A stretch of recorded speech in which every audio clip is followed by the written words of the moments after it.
Lynette White was 20 years old when she was murdered in a flat in Cardiff in 1988. 3 men were convicted of her killing. None of them did it. There was no scientific evidence against any of them. The evidence at the scene pointed to someone else entirely, an unidentified man, whose blood had been left behind the night of the murder. Detectives had it. They just didn't know whose it was. It would take 15 years, and one of the worst miscarriages of justice in British history, before DNA finally answered that question. But identifying the real killer didn't end this story. It started a second one, because once the murder was solved, a much harder question remained. How does a police force put 3 innocent men in prison for a murder none of them committed? An investigation was opened into the very officers who had built that case. 13 of them were charged, and then on the eve of their trial, the case against them collapsed too, because of a document, one that, according to the police's own internal notes, had been deliberately destroyed. 7 weeks after that trial fell apart, someone found the document. It had never been destroyed at all. This is the story of a murder that took 15 years to solve, and a cover-up that turned out not to be one. Or was it? For years, the answer to Lynette White's murder seemed to have slipped through investigators' hands. 5 men were arrested. 3 were convicted. Those convictions were overturned. And a 4th man, never publicly connected to the case at the time, would eventually admit responsibility. The most remarkable part is that the evidence identifying the real killer had been there from the beginning, not hidden, not destroyed. It was collected at the crime scene on the very first morning. Forensic investigators found blood that did not belong to Lynette White.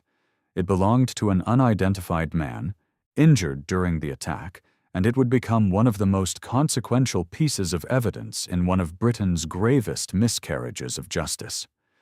At the time, DNA profiling was still in its infancy. Detectives could confirm the blood belonged to an unknown male with a relatively uncommon blood group, AB. They could not say who he was, and the science to narrow it further simply didn't exist yet. So they looked elsewhere. Just over a month after the murder, Senior Investigating Officer Detective Chief Superintendent John Williams appealed on Crime Watch UK for information about a white man seen near the scene in distressed, with blood on his hands and clothes. An e-fit was circulated nationally. For a brief period, the investigation followed a single coherent thread: biological evidence, witness accounts, and a suspect description, all pointing the same way. That direction did not last. 10 months after the murder, that man had still not been found. Instead, in November 1988, police arrested 5 local men, none of them white, none matching the original description. How could detectives move away from evidence the killer himself had left behind, toward men the evidence didn't point to at all? That question would haunt the investigation for more than 15 years. And while detectives pursued a new theory, the man whose blood was found at the scene remained unidentified and free. Every murder investigation tells 2 stories: the life that was lost and the search for whoever was responsible. This case would become known for police failures, controversial convictions, and the power of DNA. But before any of that, there was a young woman whose life ended violently in a small Cardiff flat. Understanding her life is essential to understanding everything that followed. Who was Lynette White? In the late 1980s, Cardiff's docklands were changing. Butte Town, long known by its older name, Tiger Bay, had been one of Britain's most diverse communities, built by generations of seafarers and families from across the world. But by the 1980s, the docks that once defined its prosperity had largely closed, and poverty had taken hold. Parts of the district had become associated with crime and prostitution, a reputation that would shape how the outside world and the original investigation viewed everyone connected to the case. Lynette Deborah White was born on July 5, 1967. She left school without qualifications, and by the age of 14 she had already been drawn into being sexually exploited for money, a pattern that would define much of her short life. Her childhood had been marked by instability. Her parents separated when she was around 2, her mother leaving for England with Lynette's older sister Dawn, while Lynette stayed in Cardiff with her father. By her teens, the protective structure a child needs to avoid exploitation had, in significant ways, already come apart. By 1988, Lynette was 20 and working daily in the Docklands. Those who knew her described her as pretty and popular, with a warmth and lightness to her, despite the grinding difficulty of her circumstances. She was one of the most visible women working in the area, often the first out at lunchtime and the last to leave at night. She worked even on Christmas Day. She lived on Dorset Street with her boyfriend, Stephen Miller, known locally as Pineapple, who was also, in effect, her pimp. He had a cocaine addiction, and reporting from the Times suggests he took the majority of her nightly earnings to fund it. It was, by any account, a coercive relationship she had little real power to leave. In the days before her death, something changed. Around 5 days before the murder, Lynette went missing, with no contact to Miller or anyone around her, an absence never fully explained. She was also due in court twice, as a prosecution witness in an alleged attempted murder, and in a separate case concerning the procurement of a 13-year-old girl for prostitution. A warrant had reportedly been issued to compel her attendance at a hearing scheduled for February 15th, the day after she died. On the evening of February 14th, 1988, Lynette was in a flat at 7 James Street, borrowed from her friend Leanne Vilde to use with clients. Sometime that night, likely between midnight and 4 in the morning, based on a wristwatch stopped at 1:45 a.m., she was attacked. The assault was ferocious, almost beyond description. Lynette was stabbed more than 50 times. Some reports say as many as 69 wounds, her throat cut so deeply it reached her spine. And despite that ferocity, her killer left something behind he did not intend to: his own blood. Her body was found shortly after 9 p.m., after Vilde and a taxi driver, Eddie Diamond, raised the alarm. Forensic specialists documented every available trace: extensive blood staining, semen samples, shoe marks, glove marks, and the crucial blood grouping that showed a foreign blood type, one belonging to neither Lynette nor anyone yet known to police. South Wales Police launched one of the largest murder investigations the force had ever undertaken. The very next day, Stephen Miller was questioned and released, his alibi corroborated. No blood on his clothes or in his car. For a moment, the obvious suspect had been cleared. But investigations don't always follow the path they begin on. As the months passed, the man from the EFIT was never found, and detectives began focusing instead on statements from people who lived and worked around James Street, statements that would shift and change under repeated questioning. The investigation had started with blood, a witness description, and a public appeal. Within 10 months, it would center on 5 entirely different men. The 4 people whose testimony would eventually put 5 men in the dock were themselves part of the same struggling Buttetown community Lynette had lived in. Leanne Vilde, who had lent Lynette the keys to the flat. Angela Sila, a young woman with a reported IQ of around 55. Mark Gromek, who lived in the building above. And Paul Atkins, an associate of the group. For months, all 4 maintained they knew nothing about that night. Then, in late 1988, that changed. One by one, under what would later be revealed as immense and sustained pressure, they began to volunteer information implicating 5 local men. Gromek claimed he had opened the door to several of them and heard screams from inside the flat. Sila would later say she'd been told, wrongly, that her own blood had been matched to blood at the scene, part of what pushed her toward implicating others, including herself. Not one piece of forensic evidence linked any of the 5 men who would be charged. They were Stephen Miller, Lynette's boyfriend, Yusuf Abdullahi, Tony Paris, and cousins John and Ronnie Actie. Miller's interrogation became the most notorious part of the case. He had, by contemporary accounts, a mental age of around 11. Over 19 separate interview sessions, often without a solicitor present, he went from denying any knowledge of the crime more than 300 times to finally giving a confession that implicated himself and the others. In it, Miller said he had gone to the flat hoping to see Lynette and found other men already there. He described Tony Paris stabbing her and himself too afraid to intervene.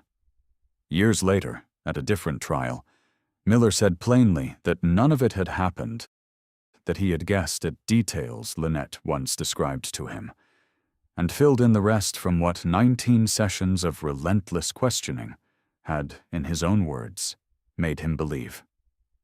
He had, he said, simply been broken. In October 1989, the first trial began at Swansea Crown Court. It ran 82 days before being abandoned, not for any legal failing, but because the trial judge died partway through. A retrial began in May 1990 and ran 197 days, making it, at the time, the longest murder trial in British legal history. On November 22, 1990, the jury returned its verdicts. Stephen Miller, Yusuf Abdullahi, and Tony Paris were found guilty and sentenced to life. John and Ronnie Actie were acquitted. For Lynette's family, it seemed the case had finally reached its conclusion. For the 3 men, now known as the Cardiff Three, an entirely different ordeal was only beginning. Convictions don't always end an investigation. Sometimes they begin another. Almost immediately, questions were raised about how the case had been built. There was no forensic evidence connecting any of the men to the scene. The case rested overwhelmingly on witness statements that had changed repeatedly, and on Miller's confession. His lawyers took the case to the Court of Appeal, focusing above all on how that confession had been obtained. In December 1992, the Court of Appeal quashed all 3 convictions. The judges who reviewed the recordings of Miller's interviews were, by contemporary reporting, visibly shaken. Lord Justice Taylor described the questioning as amounting to oppression, a process so hostile that, short of physical violence, he struggled to imagine a worse example of how a suspect could be treated. He ordered copies of the tapes sent to the Director of Public Prosecutions, calling it a warning of what should never be allowed to happen again. Without the confession, the case against Paris and Abdullahi collapsed too. All 3 men were released. But release was not the same as being made whole. Tony Paris spoke of the isolation that followed, of feeling permanently suspended, as if life had stopped at its worst moment and never restarted. Yusuf Abdullahi was treated for post-traumatic stress disorder and spent years campaigning for the case to be reopened and the real killer found. He would die in 2011 at 49. The men had been cleared in the eyes of the law, but the investigation that wrongly convicted them still had not found who was actually responsible. The blood in the evidence bag remained exactly what it had always been, unidentified. For nearly a decade after the Cardiff Three walked free, the murder remained formally unsolved. The evidence collected in 1988 sat in storage, waiting for forensic science to catch up. That moment arrived in stages. In 2000, forensic teams returned to items from the scene and found fresh, viable traces that had gone undetected the first time, including on a cigarette packet wrapper and beneath paint on a section of skirting board, The profile drawn from them earned a nickname among the scientists working the case, Cellophane Man, after the rapper that had preserved his DNA, a modern echo of the 1988 appeal, a stranger at the scene whose identity had never been established. Leading the renewed effort was Dr. Angela Gallup, who worked through more than 100 exhibits, much of it recovered from storage where it had sat undisturbed since 1988. Her focus was narrow but crucial, finding DNA belonging to people who had no legitimate reason to be in that flat. Cellophane Man was not the only unidentified trace. As many as 14 different unknown male profiles were eventually found, a reflection of how many people had passed through a flat used for sex work. What made him different was that his profile kept reappearing, including on Lynette's own clothing. That is what moved him from one profile among many to the one profile detectives needed to identify above all. By January 2002, using an improved method known as SGM+, scientists finally built a profile reliable enough to search against. It didn't produce a direct match, but something almost as significant: a partial match to a 14-year-old boy already known to police. The boy was far too young to have any connection to a murder committed before he was born. But a partial match pointed toward a relative. Investigators began testing his family, working outward in search of the person whose profile would fully match the blood recovered from James Street 15 years earlier. That person was his uncle. The man identified through the renewed investigation was Jeffrey Gafoor, a security guard from Lanharan, near Bridgend. He was 37 when detectives finally reached him, and had lived since 1988, an unremarkable and entirely unconnected life. He had been 18 at the time of the murder. For 15 years, he had simply never been asked the one question that mattered. On February 28, 2003, Gafoor was arrested. When officers arrived, they found he had taken an overdose. He survived and confessed to Lynette White's murder. His DNA matched the blood from the 1988 crime scene exactly. Unlike testimony, which had shifted so many times, DNA doesn't rely on memory. It simply is or isn't a match. Here it was. On July 4, 2003, at Cardiff Crown Court, Gafoor pleaded guilty and was sentenced to life. Because he pleaded guilty rather than contesting the charge, his minimum term reported as either 13 years or 12 years and 8 months was ultimately shorter than the time Miller, Paris, and Abdullahi had already spent wrongly imprisoned for a crime he alone had committed. In sentencing, the judge noted that Gafoor had allowed innocent men to be sent to prison for a murder he knew all along he had committed. Gafoor said he had stabbed Lynette following an argument over 30 pounds and that he had acted entirely alone. He told the court he had no connection to the 5 men wrongly prosecuted and did not know any of them. He apologized directly to the Cardiff 5 for what his silence had cost them. For Lynette's family, the guilty plea finally answered a question left unresolved for more than 15 years. But it forced a harder reckoning. If Gafoor had acted alone, and the DNA and his confession said he had, then the original prosecution had not simply made a mistake. It had convicted the wrong men entirely. Solving the murder immediately raised another, deeply uncomfortable question. How had 4 ordinary people from Butte Town come to give sworn testimony that helped convict 3 innocent men? In the years after Gafoor's conviction, that question was put to the courts. Leanne Vilde, Angela Psyla, and Mark Gromick were each charged with perjury. A 4th witness, Paul Atkins, was charged but deemed unfit to stand trial. In 2008, the 3 were convicted and sentenced to 18 months each. Their convictions confirmed what the DNA had already made clear. The testimony that convicted the Cardiff Three was false. What remained contested was whether these vulnerable witnesses had lied willingly or had been pushed and shaped by officers until they gave police the story police wanted, as Miller had been. The two acquitted men, John and Ronnie Actie, had never been convicted of anything, yet their lives were shaped irreversibly all the same. Both had spent roughly 2 years in custody before being cleared.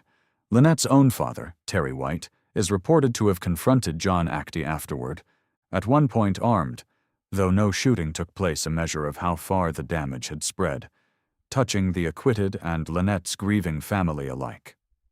Ronnie Actie died in 2007. Why the witnesses lied would define the next and most difficult chapter of the case.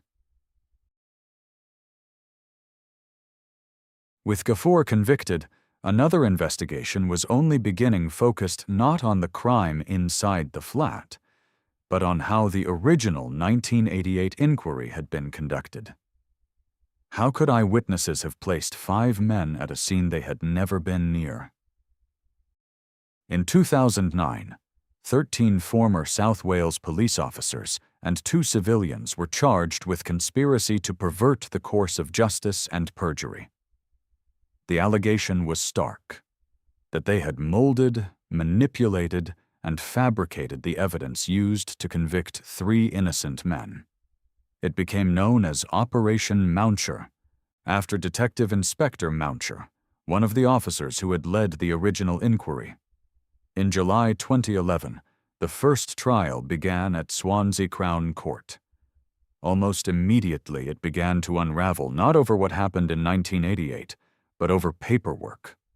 On November 28th, the judge ordered the prosecution to produce a category of registered documents that would let the court test whether disclosure had been handled properly. They couldn't be found. That evening, a note surfaced, a record of a conversation between 2 officers that appeared to confirm the worst, that the missing material had been deliberately destroyed on the instruction of the senior officer leading the reinvestigation. Faced with that, the prosecution concluded it could no longer have confidence in its case. On December 1, 2011, it offered no further evidence, and the officers were acquitted, not on a jury's verdict, but because the case built to try them had collapsed. Then, 7 weeks later, on January 17, 2012, the documents believed destroyed were found. They had never been destroyed at all. They turned up in the office of the very officer suspected of ordering their destruction, simply filed in the wrong place. It is hard to overstate how damning that looked. A trial investigating alleged police corruption had collapsed over evidence of an apparent cover-up, and that evidence turned out to be a filing error. A later independent review, commissioned in 2015 and led by Richard Horwell, QC, spent years establishing what had happened. It identified the document at the center of the confusion, a 22-page internal summary known as the Jones briefing paper, and concluded that one copy likely had been destroyed, but through carelessness, not conspiracy. Horwell's central finding was blunt. Bad faith played no part in the failures of the officers or the prosecutors. It was human failing, not wickedness. But few emerged with much credit. Disclosure failures had brought the case to a knife's edge, and he concluded the trial would likely have fallen apart regardless. His report made 17 recommendations and was published in July 2017. That framing has not settled the matter for everyone. The surviving members of the Cardiff Five have always believed the collapse was itself the product of further corruption, a belief Horwell said he understood, but did not find supported by the evidence. To this day, no police officer has ever been criminally convicted in connection with how the case was originally built. It would take until 2021 for South Wales Police to publicly and unambiguously describe the 5 original suspects as victims of the case. For Butte Town, it was an acknowledgement more than 3 decades in the making. The Lynette White case changed British criminal justice in more than one way. It showed the extraordinary value of preserving forensic evidence, blood collected in 1988, first overlooked, later found on a cigarette wrapper, ultimately identified the killer decades later. And it demonstrated the power of familial DNA searching using a 14-year-old boy's partial match to work backward to his uncle, a method used in other investigations since. But it also exposed the human cost of investigative failure. For Lynette's family, justice arrived only after 15 years. For the men whose convictions were quashed, no court could return what they had lost.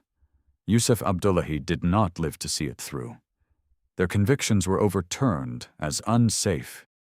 In Lord Justice Taylor's words, a travesty, and the case remains one of the defining wrongful convictions in British history. It left hard questions for policing. How does an investigation that begins with biological evidence drift so far from it? How should investigators weigh the testimony of vulnerable witnesses against forensic proof? Some of those questions shaped later reforms to how police interviews are recorded. Others, particularly around institutional accountability, are still argued over today. The legal record is clear on the outcomes. Gafoor admitted responsibility and was convicted. The Cardiff Three were exonerated. 3 witnesses were convicted of perjury, and the Mouncher prosecution collapsed, with the Horwell report finding serious disclosure failures but no criminal liability. Beyond them, whether the original failures were deliberate corruption or a catastrophic accumulation of human error remains a matter of dispute rather than settled fact. Perhaps that's why the case still resonates. It isn't simply a story about a murder. It's a story about evidence, about the irreversible consequences of investigative decisions, about the power of science to correct old mistakes, and about the limits of what a justice system can achieve, even after the truth is finally known. Lynette White's killer was identified. The wrongful convictions were corrected. Yet the case reminds us that solving a crime and repairing the damage it leaves behind are not always the same thing. Sometimes justice arrives in stages, and sometimes, even after a verdict, the hardest questions remain.